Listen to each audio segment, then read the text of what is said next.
2022년 3월 27일 사순절 네 번째 주일입니다. 만나 뵙게 돼서 반갑습니다.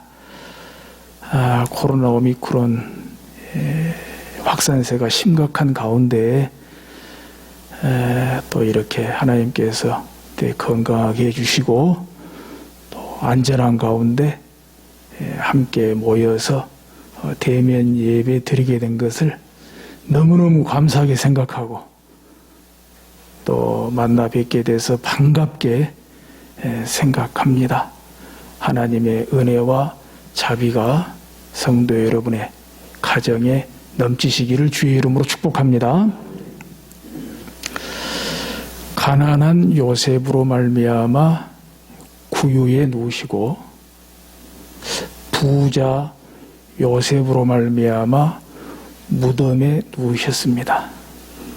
바로 예수님의 탄생과 십자가의 죽음에 있어서 가난한 요셉과 부자 요셉은 없어서는 안 될 사람, 꼭 있어야 될 사람, 그야말로 보석 같은 그런 사람들이라고 말할 수 있겠습니다. 가난한 요셉이야 형편이 가난하고 어려우니까 또 어쩔 수 없이 구유에 누우셨다고 보지만은 예수님의 장사만큼은 부자 요셉 때문에 이 부자 요셉이 자기 가족 무덤으로 돈 비싸게 주고 이렇게 파놓은 아주 좋은 무덤에 그래봤자 3일입니다. 3일. 그래도 그렇게 장사 지내게 되었다는 것이 얼마나 귀하고 아름다운 모습인지 알 수가 없습니다. 지난 주일 말씀에 이어서 오늘 말씀에서 아리마대 요셉에 대한 그런 행적이 또 면모가 바로 나의 면모가 되고 행적이 될 수 있기를, 우리 교회의 면모가 되고 행적이 될 수 있기를 주의 이름으로 축복합니다. 오늘 하나님께서 우리에게 주신 이 말씀 가운데 마가복음 15장 43절에 먼저 보게 되면 아리마대 사람 요셉이 와서 당돌이 빌라도에게 들어가 예수의 시체를 달라 하니, 이 부자 요셉이 어떤 사람이냐, 아리마대 사람 요셉이라고 그랬어요. 이 아리마대 사람은 유대 지역에 아리마대 동네가 있어요. 바로 아리마대 사람 요셉이다. 근데 제가 앞에 부자 요셉이다 그랬잖아요. 오늘 예배 본문에는 나와 있지 않지만 마태복음 27장 57절에 보면은 아리마대의 부자 요셉이다 이렇게 말하고 있습니다. 이 아리마대 사람 요셉에 대해서는 사복음서에 다 나와 있습니다. 예수님의 죽음과 관련해서 이 장사 진행 관련해서 안 들어가면 안 되거든요. 그래서 비록 짧은 분량식이지만 이 사복음서에 다 나와 있습니다. 그래서 이 아리마대 사람은 부자 요셉이에요. 그런데 당돌이 빌라도에게 들어가 예수의 시체를 달라 하니, 이건 아무나 할 수 있는 일이 아니거든요. 아무나 할 수도 없고 또 한다 해도 대단히 위험 부담이 따르는 거거든요. 왜냐? 첫째, 빌라도가 누구입니까? 로마 총독입니다. 오늘날 우리에게 적용하면 대통령이나 마찬가지예요. 아무나 대통령을 만날 수 있습니까? 또 아무나 만나줍니까? 그런데 아리마대 사람 요셉은 로마 총독 빌라도를 찾아갈 수 있고 또 로마 총독 빌라도가 만나주었다는 거죠. 그리고 예수의 시체를 달라고 했다. 이건 정말 신중히 생각해야 될 문제입니다. 왜냐, 예수님이 어디서 돌아가셨습니까? 십자가에 달려 돌아가셨습니다. 당시 로마 제국 시대의 십자가형은 최고의 극형입니다. 소위 정치범이라든지 아니면 극악 무도한 중범일 경우에 최고의 처형이 십자가 처형입니다. 그런 이유로 로마 시민권을 가진 사람은 어떠한 경우에도 십자가 처형은 면할 수 있습니다. 그 대표적인 예가 사도 바울이에요. 사도 베드로는 십자가 처형을 받았지 않아요. 그런데 사도 바울은 참수형을 당했거든요. 십자가 처형을 면했어요. 그것은 사도 바울의 자의하고는 전혀 다르죠. 사도 바울이 로마 시민권을 가졌기 때문에 십자가 처형을 안 받은 거죠. 따라서 당시의 십자가 처형은 저주입니다. 저주.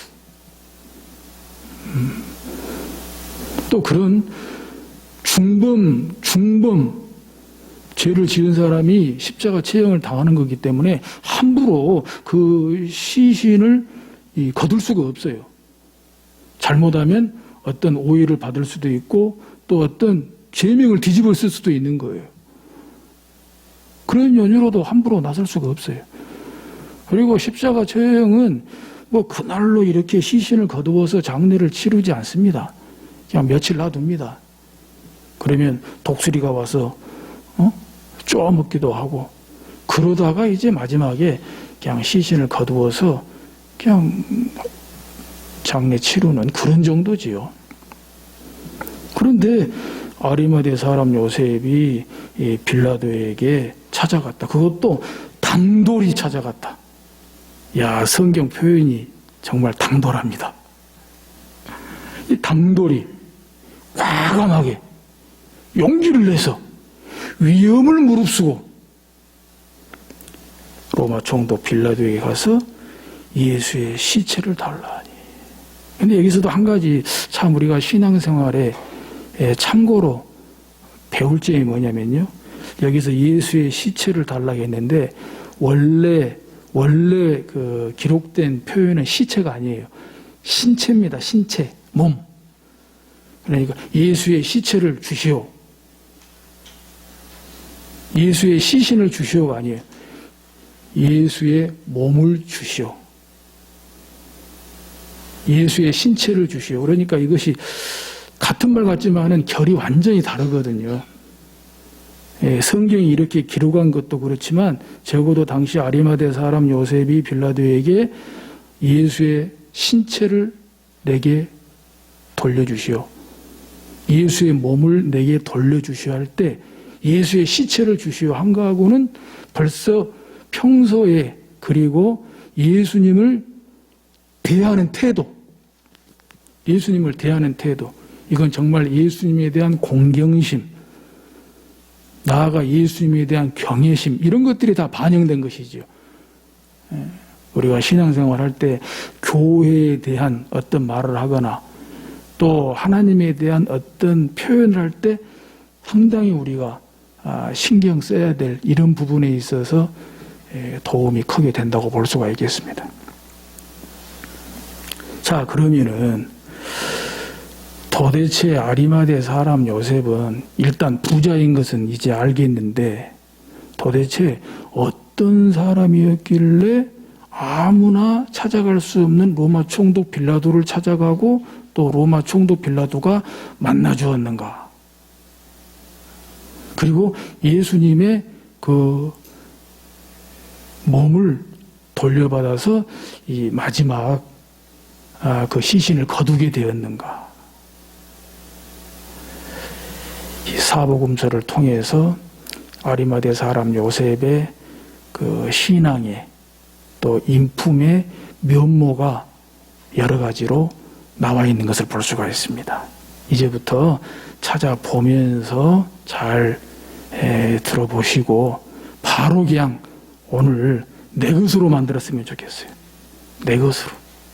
아리마대 사람 요셉이 바로 나 자신이 될 수 있도록 그렇게 심장에 꽂히고 영혼에 꽂히고 결단하고 변화되어 돌아가실 수 있기를 주의 이름으로 축복합니다. 자, 그래서 이어서 보게 되면 이 사람은 존경받는 공회원이요 그랬어요. 먼저 존경받는 사람이에요. 존경받는 사람. 우리 앞에 보던 개역 성경에는 존귀한 이렇게 나와 있어요. 존귀한 공회원이다. 존경받는. 이것은 명예와 관련된 것입니다. 그런데 명예와 관련된 존경받는 공회원이다. 여기에서 공회원은 사내들인 공회원이지요. 당시에 유대 사회에서는 비록 로마 제국 식민지 지배에 있었지만은 그래도 유대 사회에서는 입법, 사법, 행정의 최고 권력 기관이 사내들인 의회입니다. 이 사내들인 의회 의원이었다는 거예요. 그러므로 당시 유대 사회의 최고 권력자 가운데 한 사람이었다는 거예요. 그런데 이 사내들인 공회 의원인 아리마대 사람 요셉은 존경받는 공회원이었다. 이 말씀은 뒤집어서 생각해 보면 같은 사내들인 공회원이라도 존경 못 받는 공회원들이 있었다는 거죠. 아니, 더 많았죠. 그러므로 공회원이라도, 즉 신분이 높고 권력이 있다고 할지라도 다 존경받는 것은 아니다. 그러니까 존경은 존경해줘야 존경을 받는 거잖아요. 가만히 저절로 존경받는 것이 아니잖아요. 공회 의원이라고 저절로 존경받는 것이 아니잖아요. 공회 의원이면, 신분이 높으면, 권력이 있으면 거기에 걸맞는 인품이 따라줘야, 거기에 걸맞는 자질이 따라줘야 존경을 하는 것이지, 존경을 받는 것이지, 단순히 공회 의원이라고, 신분이 높다고, 권력이 있다고 존경받는 건 아니다 이 말입니다. 근데 그 당시에 존경 못 받는, 오히려 지탄의 대상이 되는, 원성의 대상이 되는 공회 의원들이 많았다는 거죠. 그렇지 않습니까? 당시의 정황이. 거기에서 예수님을 십자가에 처형하기로 결의하지 않았습니까? 백성들을 선동하고. 그런데 이 사람은 존경받는 사람이었다. 존경받는. 명예와 관련된 거예요. 인간에게는 명예라는 것이 있습니다. 명예. 명예는 스스로도 소중하게 여겨야 되고 또 다른 사람들로부터도 이 명예는 지켜져야 돼요. 명예는 대단히 중요합니다. 인간은 누구나 특별히 이런 신분이 높을수록, 권력이 있을수록, 지도자의 위치에 있을수록 명예가 중요하다. 명예는 지키도록 노력해야 되고 또 명예는 지켜줘야 한다. 그런 면에서 아리마대 사람 요셉은 정말 존경받을 만한, 그래서 존경받는 그런 사람이었다라고 하는 말씀이 되겠습니다. 뿐만 아니라 누가복음 23장 50절에 보면 공회 의원으로 선하고 의로운 요셉이라는 사람이 있으니, 선하고 의로운 사람이라고 나와 있어요. 선하고 의로운 사람. 사람이라면 마땅히 이렇게 돼야 되잖아요. 근데 어떻게 이렇게 돼요?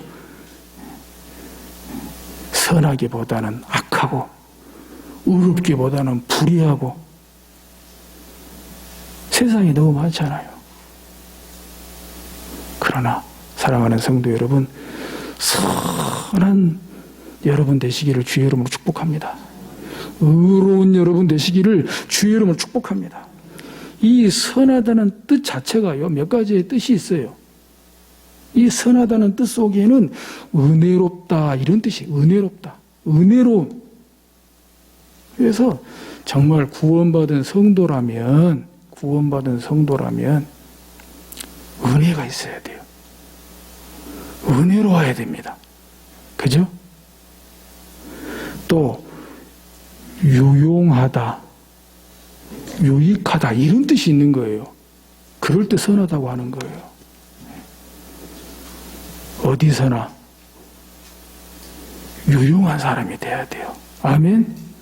유익한 사람이 돼야 돼요. 그래야 선한 사람이 되는 것입니다. 교회로 말하면, 누구누구 하면은 우리 교회에 꼭 필요하신 분이야. 우리 교회에 꼭 유익하신 분이야. 그런 말을 드려야 되겠지요? 우리 교회 없었으면 좋겠어. 우리 교회 유익하지를 못해. 그런 말 들으면 안 되겠죠?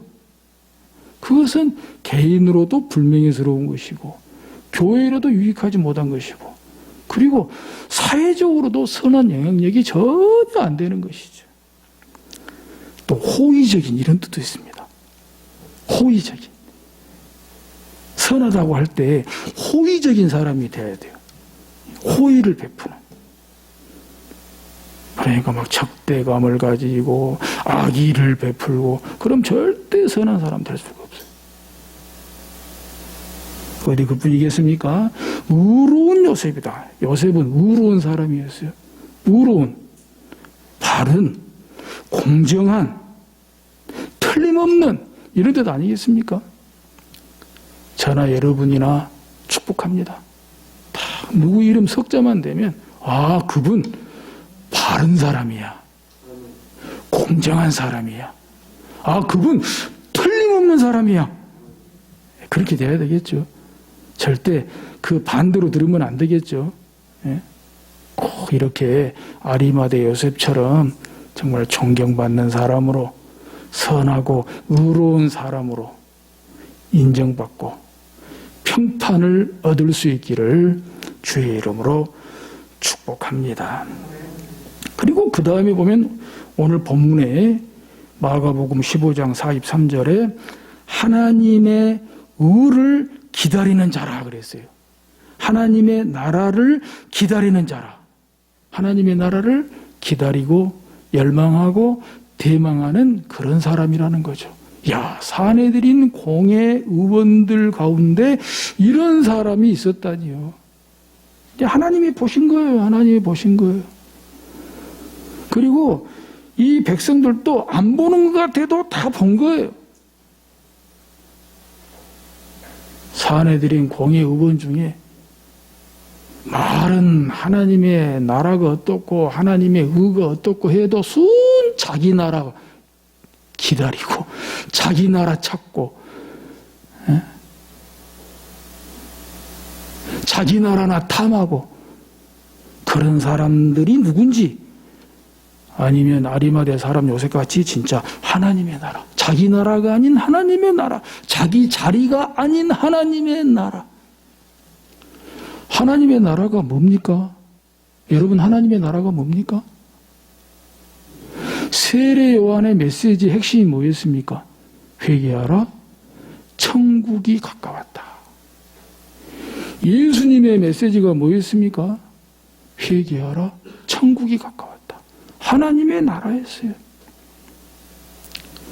사도 바울의 복음의 핵심이 뭐였습니까? 사도행전 맨 끝에 사도 바울이 마지막에 로마 감옥에 갇혀서 죽기까지 하나님의 나라를 가르치고 전파했다고 그랬어요. 하나님의 나라. 로마서 14장 17절에 하나님의 나라는 먹는 것과 마시는 것이 아니요, 오직 성령 안에서 의와 평강과 희락이다 그랬습니다. 이것이 하나님이에요. 자기 나라, 자기 자리, 자기 이익, 자기 탐욕, 그래서 시기하고 경쟁하고 분쟁하고, 이게 아니고 오직 성령 안에서, 오직 성령 안에서 의와 평강과 희락이라. 이것을 신약 전체적으로 하나님의 나라를 5가지로 정리한다면 이것입니다. 첫째는 하나님의 어린 양으로 시작한 나라. 둘째는 하나님을 아버지라고 부르는 나라. 셋째는 한 영혼이 천하보다 귀한 나라. 넷째는 십자가를 통해서 완성되는 나라. 다섯째는 제자와 교회로 이끄는 나라. 바로 이런 나라가 하나님의 나라입니다. 바로 이런 하나님의 나라를 아리마대 사람 부자 요셉이 기다렸다는 거예요. 그때 기다렸다는 거예요. 예수님이 이 땅에 오셨을 때, 예수님이 이 땅에 사람으로 오셨을 때, 그때 하나님의 나라를 기다렸다. 열망했다. 대망했다. 무엇입니까? 하나님의 메시지의 핵심을 간파했다는 거예요. 세례요한의 메시지의 핵심, 회개하라 천국이 가까웠느니라. 예수님의 메시지의 핵심, 회개하라 천국이 가까웠느니라.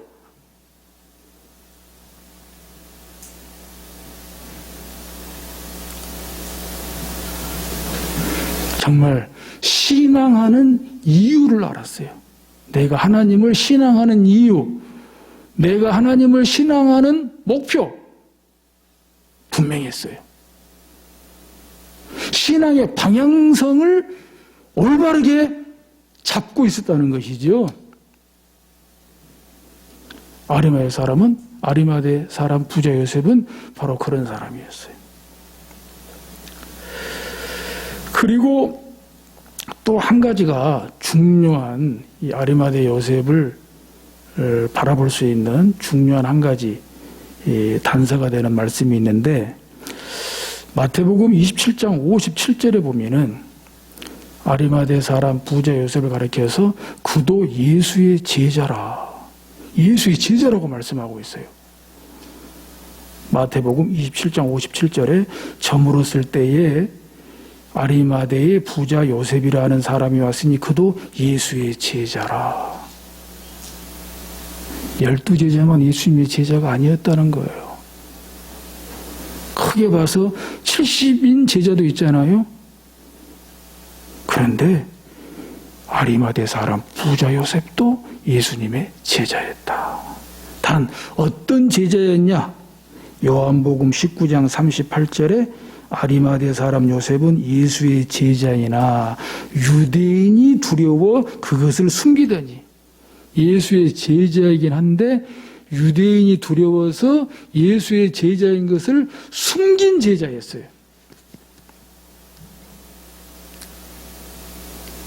예수님의 제자들 가운데에는 12제자처럼 낯선 제자들도 있죠. 예수님의 제자로 낯선 제자. 반면에 아리마대 사람 요셉은 예수님의 제자인 것을 숨긴 제자. 왜? 유대인이 두려워서.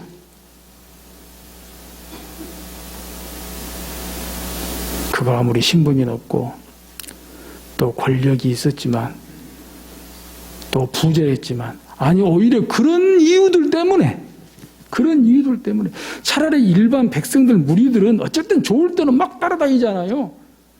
다윗의 자손 예수야 막 따라다니잖아요. 근데 이 사람은 신분도 높지, 권력도 있지, 부자지.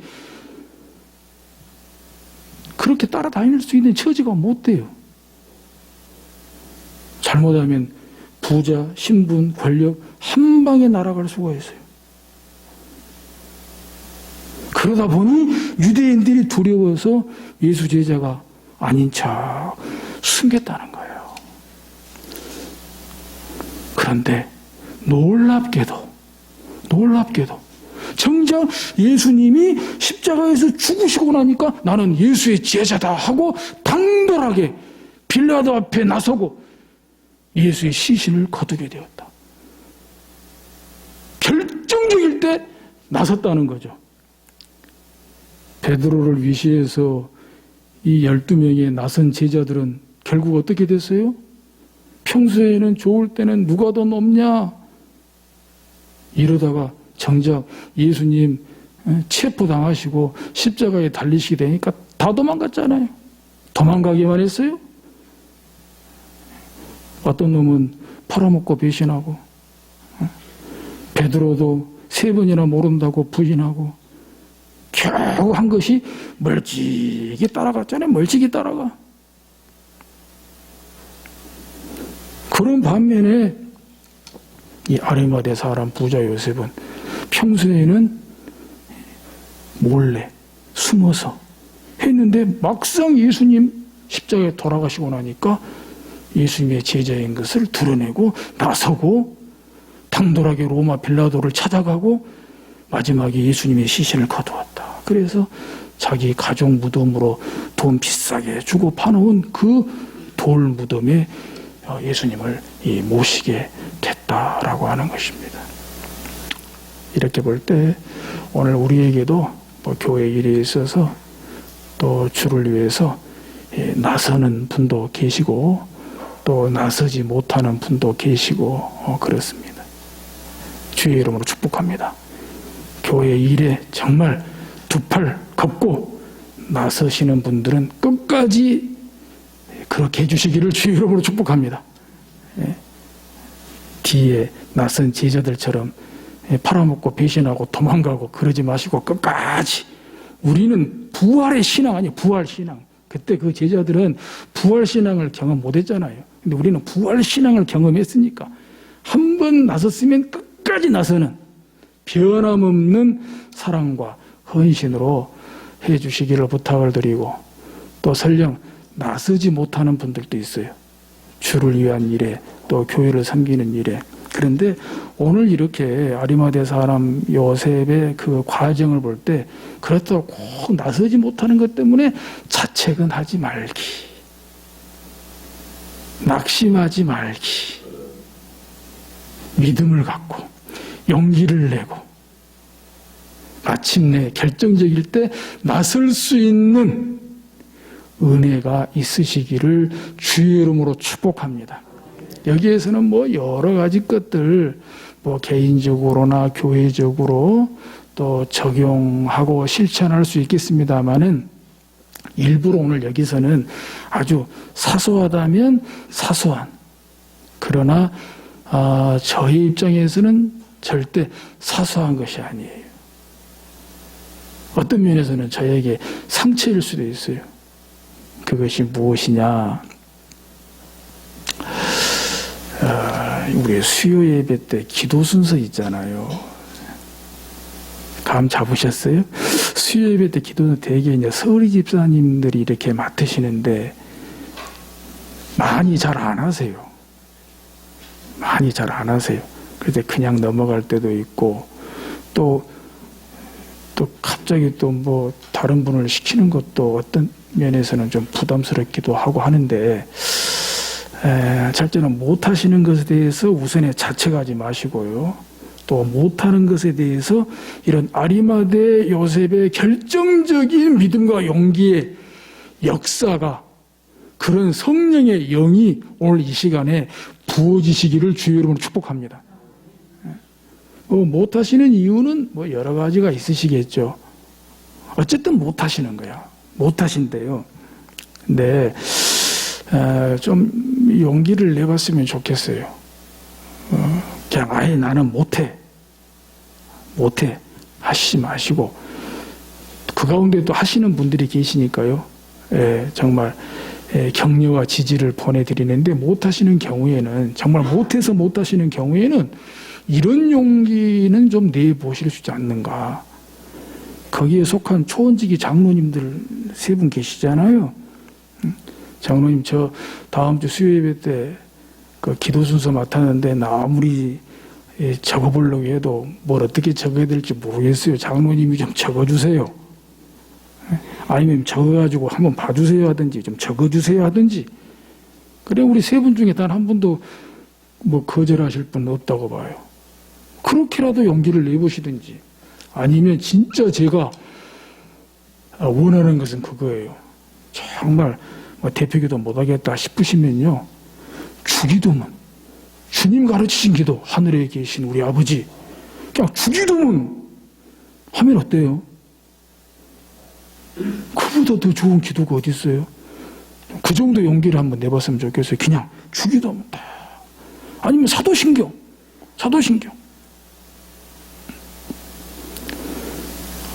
모르긴 해도요, 정말 예배 분위기가 엄청나게 은혜로울 거라고 봐요. 그러다가 감동이 오고 성령의 역사가 나타나서 기도에 입이 터질 줄로 믿습니다. 기도에 입이 터지는 거예요. 물론 대표 기도는 일정한 형식이 있습니다만은, 기도가 뭡니까? 하나님과 대화 아닙니까? 알면 아는 대로, 모르면 모르는 대로, 잘하면 잘하는 대로, 못하면 못하는 대로. 첫째 입장을 하나님께 내가 기도한다.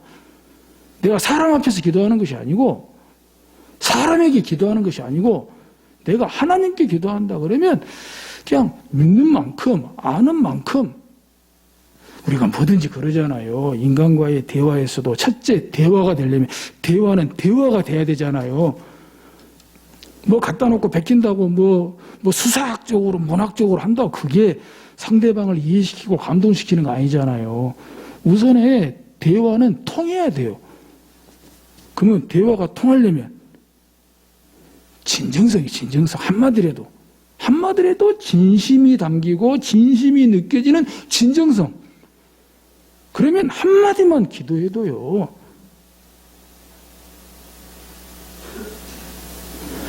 전혀 오래전에 어느 분한테 들은 이야기인데, 어느 장로님이 주일 예배 때 대표기도 맡았는데, 평소에 그렇게 기도하실 분도 아니고 기도 못하시는 분도 아니에요. 근데 대표기도 이렇게 딱 올라오셔가지고 기도를 시작하는데 한참을 기도를 못하셨대요. 한참을. 대표기도인데 좀 사적인 일이 있더라도 좀 접어놓고 그 대표기도 준비해서 하셔야 되는데, 한참을 기도를 못하고 입을 못 대시더라는 거예요. 그리고는 하시는 말씀이, 하나님 죄송합니다. 제가 장로가 돼가지고 지난 주간에 부부싸움을 했습니다. 부부싸움을 심하게 했는데 아직까지 그걸 풀지를 못했습니다. 그래서 기도를 준비를 못했습니다. 하나님 용서해 주십시오. 그런데 그 기도에 온 예배 분위기가 눈물바다로 오히려 회개의 그런 현장이 됐다는 거예요. 중요한 것은 진심이고 진정성입니다. 기도뿐이겠습니까? 기본적으로 우리 신앙 양심이 그렇게 돼야지요. 교회를 섬기는 태도가 그렇게 돼야지요. 그것이 아리마대 사람 요셉이 평소에는 유대인이 두려워서 못했지만은 결정적인 순간에 부자 내려놓고 사내들인 신분, 지위, 권력 다 내려놓고 예수님을 위해 온전히 헌신하게 된 것 아니겠습니까? 바라기는 사순절 네 번째 주일을 보내면서 저와 여러분들, 아리마대 사람 요셉이 바로 나 자신이 되실 수 있기를 주의 이름으로 축복합니다. 이제 마치면서